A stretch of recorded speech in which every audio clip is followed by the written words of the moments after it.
جو ہی شب برات آ رہی ہوتی ہے پمفلٹ ہینڈ بل چھاپے جاتے ہیں، تقسیم کیے جاتے ہیں، سوشل میڈیا پر پروپیگنڈا مہم لانچ کر دی جاتی ہے، عورتیں گھروں میں جا جا کے عورتوں کو منع کرتی ہیں کہ جی یہ شب برات کی کوئی اصلیت نہیں ہے، کوئی حقیقت نہیں ہے، کوئی ثبوت نہیں ہے، کیوں اس کو مناتے ہو، کیوں عبادات کرتے ہو؟ مولانا طارق جمیل صاحب کا ایک کلپ چل رہا تھا، وہ فرما رہے تھے کہ یہ جو عجمی ممالک ہیں، عجم ممالک غیر عرب، عجم ممالک کے اندر شب برات کو اس طرح منایا جاتا ہے اور اس طرح عبادات کی جاتی ہیں جو نہ اللہ کے نبی سے ثابت ہے نہ صحابہ سے ثابت ہے۔ میں نے کہا مولانا طارق جمیل صاحب آپ سے ایک سوال ہے، سوال پوچھنا تو ہر بندے کا حق ہے نا۔ میں نے کہا یہ بتائیے کہ رائے وینڈ کا اجتماع کون سی آیت یا روایت سے ثابت ہے؟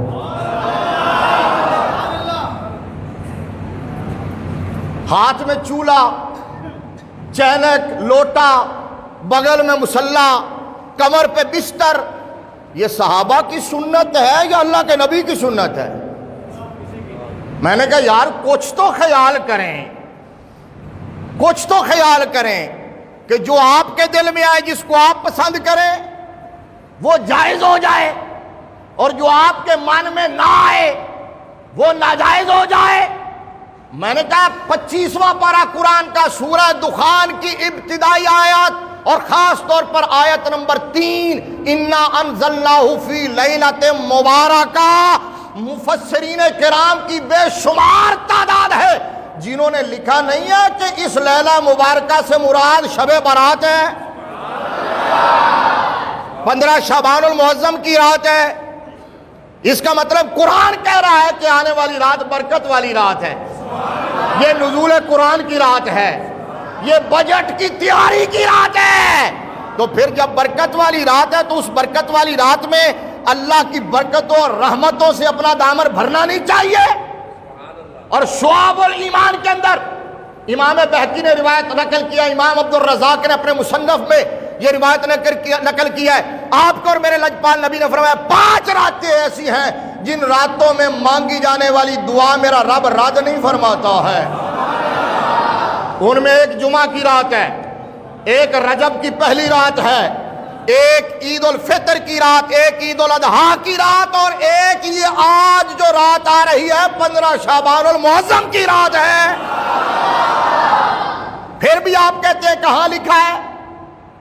کہتے ہیں جی حضور صلی اللہ علیہ وسلم نے نہیں منائی اور حضور کے صحابہ نے نہیں منائی۔ میں نے کہا سنن ابن ماجہ شریف صحاح ستہ کی ہے، اس میں یہ روایت موجود ہے، آپ کو میرے لجپال نبی نے فرمایا اذا کانت لیلۃ النصف من شعبان فقوموا لیلہا وصوموا نہارہا۔ حضور صلی اللہ علیہ وسلم نے فرمایا جب شعبان المعظم کی نصف والی رات آ جائے، یعنی 15ویں شب، یعنی شب برات، میرے مصطفیٰ نے فرمایا اس رات کو قیام کرو، دن کا روزہ رکھو۔ اس سے بڑھ کر بھی کوئی دلیل ہوگی؟ اس سے بڑھ کر بھی کوئی حوالہ ہوگا؟ میرے نبی نے فرمایا کہ رات کو قیام کرو، دن کا روزہ رکھو۔ فرمایا کیوں؟ آگے وجہ بیان کی، فرمایا اس لیے کہ یہ رات جب آ رہی ہوتی ہے، اس کا جو ہی 14 کے دن کا سورج غروب ہوتا ہے، غروب آفتاب کے ساتھ ہی اللہ تبارک و تعالیٰ کی رحمت آسمان دنیا پہ آ جاتی ہے، قریب والے آسمان پر آ کے صدائیں لگاتی ہے، آوازیں دیتی ہے الا من مستغفر، ہے کوئی بخشش مانگنے والا کہ میں اسے بخشش کا پروانہ عطا کر دوں، ہے کوئی رزق کا متلاشی کہ آج میں اس کا دامن رزق سے بھر دوں۔ فرمایا ہے کوئی کسی پریشانی میں مبتلا کہ آج میں اسے عافیت عطا فرما دوں۔ آپ کو میرے نبی نے فرمایا غروب آفتاب سے لے کر طلوع فجر تک یہ صدائیں جاری رہتی ہیں۔ اور میں نے کہا مولانا جامع ترمذی کی حدیث ہے، جامع ترمذی کی حدیث، میرے نبی نے فرمایا کہ یہ جو 15 شعبان المعظم کی رات ہے، یہ جو شب برات ہے، اس رات میں اللہ تبارک و تعالی بنو کلب کی بکریوں کے بالوں کی تعداد سے بھی زیادہ میری امت کے گناہگاروں کو بخشش کا پروانہ عطا فرماتا ہے۔ آپ فتووں کا رخ کر دیتے ہیں، فتووں کی توپوں کا رخ کر دیتے ہیں۔ آپ اور آپ جیسے اور لوگ، میں سب سے پوچھنا چاہتا ہوں، یار دل تھام کے بتاؤ کہ اس رات میں مسلمان کیا کرتے ہیں؟ اگر آپ کہیں کہ کوئی پٹاخے چلاتا ہے، شرلیاں چلاتا ہے، آتش بازی کرتا ہے، کوئی ہلڑ بازی کرتا ہے، شور شرابہ کرتا ہے، تو اس کا دین سے کوئی تعلق نہیں، شریعت سے کوئی تعلق نہیں۔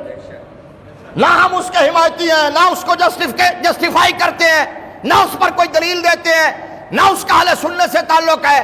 ہم تو یہ کہتے ہیں کہ اس رات میں مسجدیں آباد ہوتی ہیں۔ اونچا کو سبحان اللہ۔ مسجدیں آباد ہو جاتی ہیں، اس رات میں ذکر فکر ہوتا ہے، تلاوت قرآن ہوتی ہے، تسبیح و تحلیل ہوتی ہے، درود و سلام کے گجرے پیش کیے جاتے ہیں۔